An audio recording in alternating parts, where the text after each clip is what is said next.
ہے، کیا کرم ہے، کیا احسان ہے، کیا امتنان ہے، کیا فیضان ہے ایمان اور اہل ایمان پر۔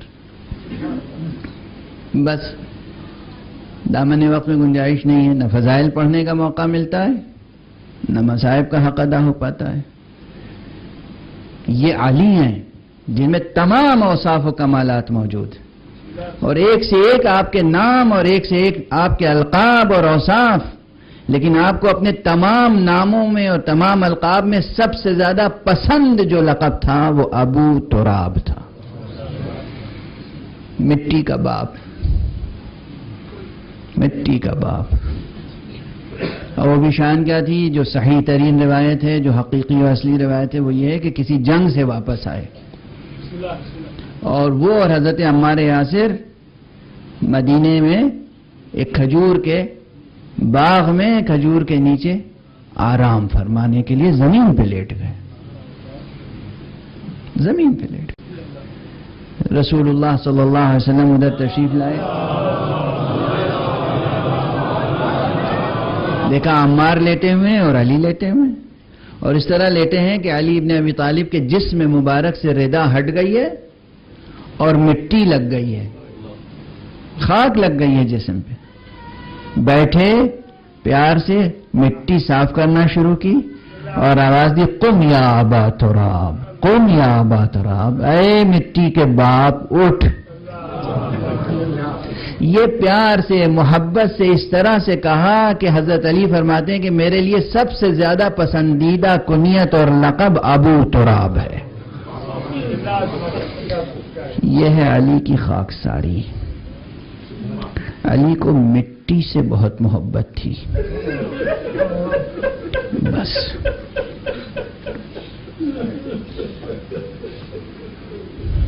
جتنا دل چاہے رو لیں آپ۔ آج شبیہ تابوت امیر المؤمنین برآمد ہوگا۔ علی کو مٹی سے بڑی محبت تھی، چنانچہ روایت ہے جب آپ کو ضربت لگی ہے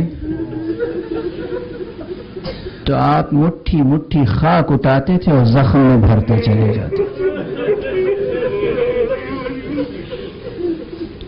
اور انا للہ وانا الیہ راجعون رضا بقضائہ وتسلیما لامرہ کی کیفیت آپ کی کیفیت تھی۔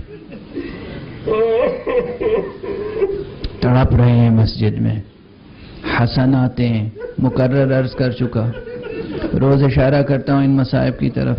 بیٹا آتا ہے اور فرماتے ہیں بیٹا پہلے نماز مکمل کرا دو۔ خدا کی قسم یہ جملہ میں کہہ چکا ہوں اور ہر سال کہتا ہوں، لیکن یہ میرے دل پر ایک عجیب کیفیت ہوتی ہے۔ آقا حسن کی عجب آزمائش تھی، عجب امتحان تھا امام حسن کا کہ باپ شگافتہ سر کے ساتھ تڑپ رہا ہے اور بیٹا کھڑا ہو کے نماز پڑھا رہا ہے۔ کیا شان تھی اس نماز کی، کیا شان تھی اس نماز کی۔ نماز تمام ہوئی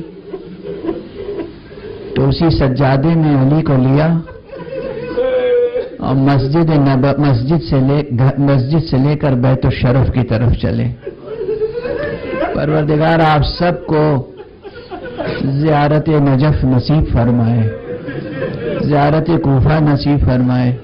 آج بھی مسجد کوفہ موجود ہے اور حضرت علی کا گھر موجود ہے، فاصلہ زیادہ نہیں ہے۔ مسجد سے گھر کی طرف چلے تو برابر آپ سنتے آئے ہیں، ہمارے بزرگ خطبہ بیان کرتے آئے ہیں کہ کچھ دور تک تو پورا مجمع ساتھ میں رہا۔ اس کے بعد علی نے کہا بیٹا حسن ان لوگوں سے کہو کہ اس وقت اپنے گھروں کو چلے جائیں۔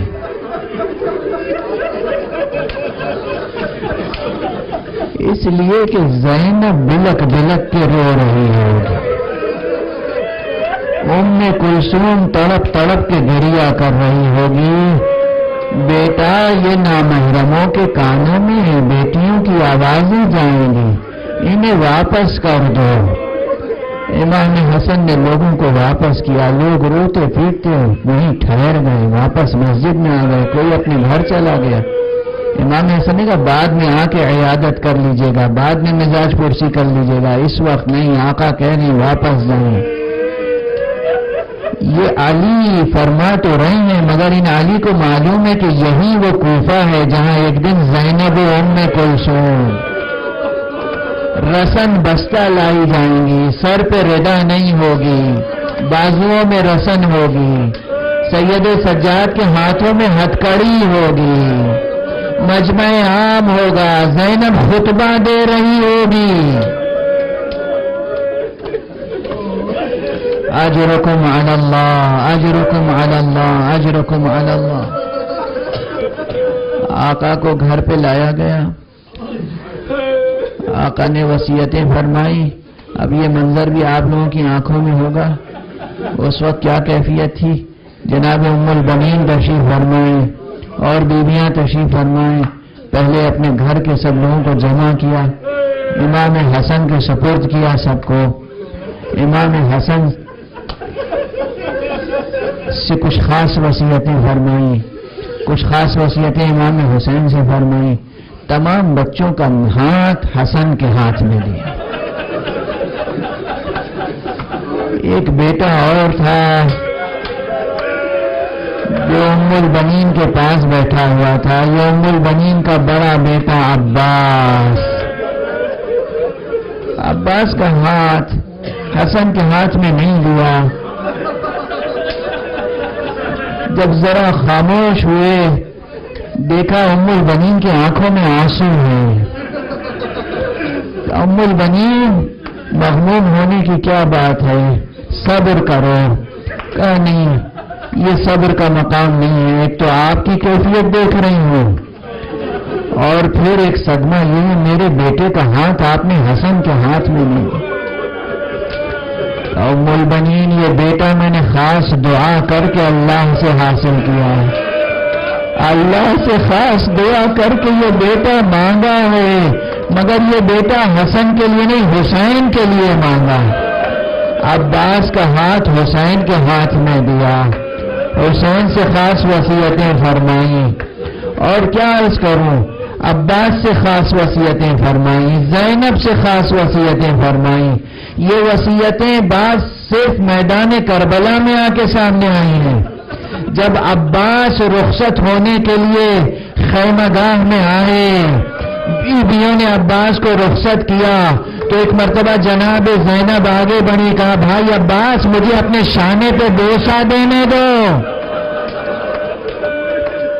آخری وقت بابا نے وصیت کی تھی اب یہ تمہارے شانے قلم ہوں گے، اور اب مجھے یقین آ گیا جب بابا نے کہا تھا بیٹی جب اسارت کا امتحان سامنے آئے تو صبر کرنا، میں سوچتی رہتی تھی جس کے پاس عباس جیسا بھائی موجود ہو وہ بہن کبھی اسیر نہیں ہو سکتی، مگر آج یقین آ گیا بھیا خدا حافظ اب مجھے اسیر ہونا ہے۔ زینب نے عباس کے بازو پہ بوسہ دیا، عباس نے زینب کے بازو پہ بوسہ۔ اجرکم علی اللہ۔ بس آخری جملہ عرض کر رہا ہوں، علی نے اور کیا وصیتیں کی تھی؟ آخری وصیت اس وقت سامنے آئی جب حسین رخصت ہو رہے تھے۔ ایک مرتبہ جناب زینب نے کہا بھیا مجھے اپنے گلے پر اور سینے پہ بوسہ دے دو، یہ امانت ہے، دو بزرگوں کی امانت ہے۔ جاتے جاتے میری ماں فاطمہ زہرا نے اور بابا علی مرتضیٰ نے کہا تھا جب حسین کربلا میں رخصت ہو ہماری طرف سے حسین کے سینے پر حسین کے گلے پہ بوسہ دینا۔ حسین الوداع، یا علی الوداع، یا امیر المؤمنین